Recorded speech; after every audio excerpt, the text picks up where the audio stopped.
Hello and welcome to another video. Dr. Ratio, the man, the myth, the legend himself, finally gracing us with his presence in all of our accounts for free. It's almost like it's a fever dream. Now, you're all probably wondering, man, I can't wait to build this new character, but I didn't really consider how I should be building him. Well, look no further. In this video, together we'll be going over everything you need to know about Dr. Ratio. What relics should you be building on him? What light cones are good for him? What team compositions should I be playing him in? Find that all out and more in this video. And hey, if you're new here or if you're coming back from another video, it would be amazing if you could just hit that subscribe button. It takes a few seconds, but it helps me so much more than you think. For 98% of you not being subscribed, let's try and change that number a bit, shall we? Much love, appreciate y'all, and let's get back into the video. Dr. Ratio is an imaginary 5-star character following the path of the hunt.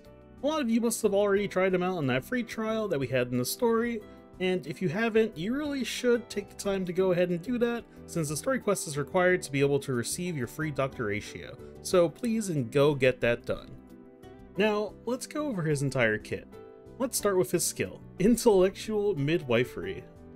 Wait a sec, who let this man come up with these names? Well, his skill is actually pretty simple. It just deals damage based on his attack to a single enemy. However, that's because when you use his skill, it triggers his talent. Dr. Ratio has an initial 40% fixed chance to trigger his follow-up that can deal an additional fixed amount of damage.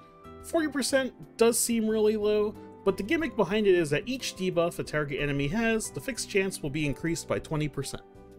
What this essentially means is, in order to fully utilize your Dr. Ratio and to make him consistent, you'll have to implant your enemies with a minimum of 3 buffs. This will grant him the 100% chance he needs to be able to trigger that follow-up attack from his talent. Additionally, if an enemy is defeated before the follow-up triggers, it will also still attack another enemy instead randomly. Now, his talent's pretty loaded, but his entire kit plays around with his talent in mind. Dr. Ratio is the follow-up attacker with a focus on doing damage, as well as having a pretty great break amount at that. And while we're still on the topic of his skill and talent, let's talk about his major traces. His A2 trace Summation allows for Dr. Ratio to get 2.5% crit rate and 5% crit damage for each debuff that is on the target, stacking up to 6 times, which means naturally Dr. Ratio will gain 15% crit rate and 30% crit damage for free. So this major trace is a bit misleading, as the way it reads means if Dr. Ratio attacks a unit that has 6 debuffs present on them, that's what's required to get that 15% and 30% respectively. This isn't the case. Instead, it's like Argenti's major trace, where once he attacks 10 enemies, he gains up to a total of 25% crit rate permanently for the rest of the fight. This does mean that if an enemy only has 2 debuffs, Dr. Ratio will get 5% crit rate and 10% crit damage permanently, and all he needs to do is attack the enemy again with another skill, and if they had 2 debuffs, he'll additionally gain another 5 and 10 respectively, until it hits that cap of 15% and 30%. Let's move on to his next major trace, that being Inference. This allows for Dr. Ratio's skill to have a chance to apply a debuff that reduces the target's effect resistance by 10% for 2 turns. Basically, this allows Dr. Ratio to have his own way to be able to apply one more additional debuff placed onto an enemy. So I was actually curious about this and what it really means for Dr. Ratio, and it means he kind of has to build some effect hit rate. I actually noticed it from Gacha Smacks video, and I'll be linking that in the description below. But going for 30% effect hit rate will allow you to have up to a 90% chance to allow for the debuff to hit targets and have a 30% effect resistance. Additionally, for all the bigger mobs, like let's say Argenti or the True Sting, they have a natural 40% effect resistance, making 30% effect hit rate able to cause them to have a debuff inflicted on them 78% of the time. Now, the good thing about this is once you do hit them with Dr. Ratio's skill and trigger this debuff, they'll have that additional minus 10% effect resistance, making it being over 100% chance to debuff an enemy who originally had 30% effect resistance, and then a 91% chance to do it on the same target who had that 40% initially. Now that we're done with nerd talk, let's move on to his ultimate, which applies to target with Wiseman's Folly.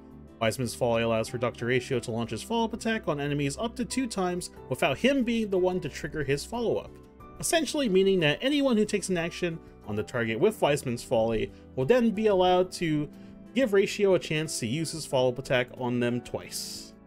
One thing to keep in mind is that Wiseman's Folly is categorized as an other effect debuff, meaning that it doesn't actually count for his debuff counter, so he won't be gaining an additional 20% on his follow-up chance.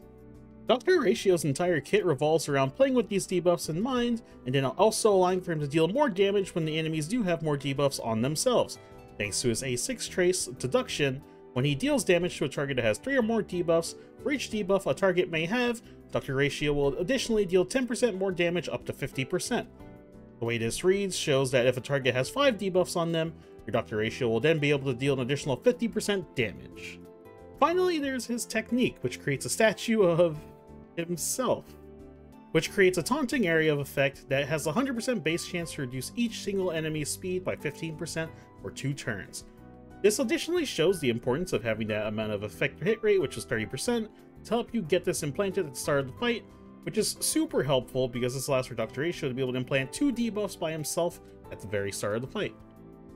Dr. Horatio's kit is pretty loaded, and having that focus on follow-up attacks, he's going to be a pretty great damage dealer. He's actually going to have some interesting relic choices that he can use. Let's get started and go over that overall.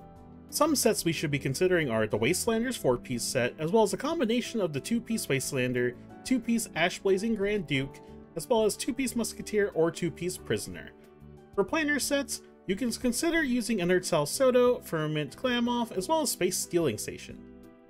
However, I want to direct your attention to the 4-piece Wastelander set as well as Inert Sal Soto, because I do believe that these are his best options currently available to us right now, and let me explain.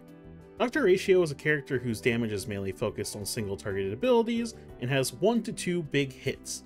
As such, compared to other characters who are multi-hit characters like, let's say, Topaz, whose crit for each attack is calculated per hit, you would want to be able to aim to crit attacks as much as possible, thus leading us to this kind of a situation.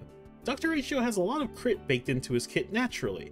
This includes the 12% from his minor traces, as well as the 15% that you get from his A2 major trace, as well as the natural 5% that all characters have naturally. This puts Dr. Horatio at 32% crit rate immediately, and let's move on to the 4-piece imaginary set. As long as an enemy has debuff on them, the wearer will grant himself 10% crit rate, leading us to have 42% crit rate. Next up we have Inert Sal Soto, which also gives us 8% crit rate for free, bringing us up to a total of 50%, which also allows us to trigger to Sal Soto's bonus effect, which increases our ultimate and follow-up damage by 15%, all for free naturally, with no concerns for substats just of yet. This can now lead us to build our ratio 2 different ways. You can run him on a crit rate body, boosting your crit rate up to an 82.4% crit rate, without any additionals, meaning you can now just focus on getting crit damage from substats, or you can run him on a crit damage body and try to get your crit rate from other sources. This leads me to my recommended setup of Dr. Horatio with a crit rate body or a crit damage body, speed boots, and for your planner set, an imaginary spear, and attack percent rope. For substats, your Dr. Horatio does need a little bit of help in speed. He needs about 6 for 134. Afterwards, focusing on trying to get your crit rate up higher to about 80 to 90%, as well as getting your crit damage up as much as possible, with your final bit to look for is that 30% effect hit rate. Now, in terms of your stats, there are a few more things that you can do to help to give you a right direction for building your Dr. Horatio, and that's with your light cones. So, first things first, Dr. Horatio's light cone is absolutely disgustingly strong. Naturally, you'll be able to get up to 44% crit damage for free by having 3 debuffs on the target. Additionally, by using his ultimate, the target will then be able to receive 36% damage dealt increased, and follow-ups will ignore 24 defense. There's absolutely nothing bad in this light cone, and given that we get ratio for free, I would definitely recommend anyone to pull for his light cone. However, there are a few good other options. Topaz's light cone, Worrisome Blissful, is also a pretty good light cone at that, granting him 18% more crit rate while also additionally providing a 30% follow-up damage boost. You can also have the 2 Tame stacks, which gives another additional 24% damage boost for everyone on your team, and this would allow for you to run a crit damage chest on him more comfortably because of that 18% crit rate. It also doesn't hurt to bring up the option of the Hertostor light cone, cruising in the Stellar Sea, which increases your crit rate by 16%, as well as an additional 16% when the target is below 50%, also giving you an additional attack boost of 40% when an enemy is defeated. I don't really see any 4-star option being that great for him, especially with how great the Herder Shop icon is. So it looks like every single hunt character just needs to share this Herder Shop icon more and more. Now let's move on to our last section, which is that of team compositions. There's quite a lot when it comes to team compositions, but the core of it all is that your Dr. Ratio needs to be paired with a debuffer. The best option of which is Silverwolf. Silverwolf can help apply debuffs for Dr. Ratio practically immediately, since she can implant them with weakness, as well as implant them with a bunch of other debuffs just based off using her basics or her skills. Thus leading me into a situation where I believe the team that I'll be running and having the most fun with probably is Dr. Ratio, Topaz, Silverwolf, and Fushuan. Fushuan additionally provides crit rate to help get Ratio's crit rate closer to 100, and that's really awesome to allow for those guaranteed crits. If you don't have Silverwolf, you could alternatively bring Pela to fill that gap. You could also run your Ratio as a solo DPS, maybe doing Ratio, Pela, Tingyun, and Huohuo, to also give him that maximum uptimes towards his ultimate, while also being able to apply a defense down and an attack boost. The unfortunate thing is, no matter which team you use, Dr. Ratio is put into this state of needing a debuffer to be able to fully utilize his kit. Silverwolf may be his best option, but there could be others that could hopefully synergize with him better in the future as well. These compositions can work for now, but definitely look forward to the future, with Dr. Ratio being running from now to 2.1 for free. There could be another unit released in the future that could pair up with him pretty well in due time from now to then. Hopefully in the upcoming week, as more players are able to take advantage and build up their Dr. Ratio, I'll be able to provide some more gameplay with him on hand to show just how well your Dr. Ratio can play with the content we do have available. There's lots to explore with him, and as a free premium character, we should all try our best to use him as best we can. And with that, that's all I've got for this video. Thank you all for watching. I'd appreciate you taking the chance to subscribe, and comment down below if there's anything you think I can improve on. I'm gonna go contemplate my life choices, as I realize I need to go farm more traces for Dr. Ratio. Till next time, peace.